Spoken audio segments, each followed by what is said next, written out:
For every survivor who lived inside an architecture, if you are still here listening, you have already done the hardest thing. You stayed through the naming. Whether you recognized one of these patterns or saw yourself inside many, whether you collapsed in proximity to one or were consumed by a system that wore God's name, you are not imagining what you lived. These were not relationships. They were structures, not misunderstandings, architectures, built around your essence, engineered for your obedience, and disguised as sanctuary. You are not behind if you didn't know what to call it. You are not disqualified if you didn't name it sooner. You are not late if your body still trembles. You are not broken if your spirit still recoils at light that once carried corrosion. You are discerning, and discernment is holy. These architectures were never supposed to be survived, and yet here you are, not for spectacle, not for performance, not to become a symbol of pain, but because you are sealed, and no one, no system, no predator, no architect can unseal what Jesus himself has claimed as his. If you are still living in the architecture, if you cannot leave yet, cannot speak yet, cannot remember clearly, this series is not an altar call. This is a safe map, a witness, a signal in the fog. You do not have to rise. You do not have to confront. You do not have to understand it all right now.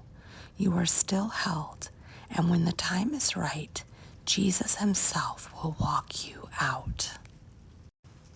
If you have already walked out, already named, already gone no contact, already begun the long road of grief and resurrection, this series is not a reopening of wounds. It is a confirmation of your clarity. It is the naming of what is real, so that your breath no longer has to prove it. It is the structure beneath your symptoms, the architecture beneath your ache, so you can stop asking if it was your fault, so you can stop apologizing for your no, so you can stop grieving in silence the loss of someone who once looked like safety and even love.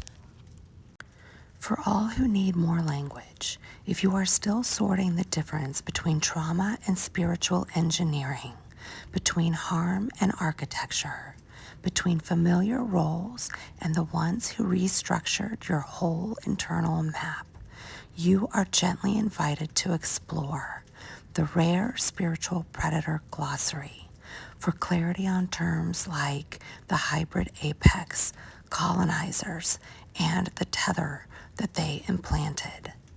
The Spiritual Physics series to understand how architecture moves in the body, how trauma becomes structure, and how Jesus restores not just the soul, but the spirit's breath and nervous system. The eraser wound voiceover. If what harmed you was not domination, but vanishing, not cruelty, but obliteration without reason. These are not teachings. They are lighthouse series so that when the fog thickens, you remember you are not alone. The final word, this series will not end in a call to forgive, or a call to confront, or a demand to reclaim your voice. It will end in this: you are not theirs. You never were, and now they know it too. Jesus is not healing you to return to the system. He is delivering you to return to yourself. And you are sealed, not because you understand everything, not because you said the right prayer, not because you navigated it perfectly, but because you are His and He seals you. You are safe, you are seen, and you are free forever.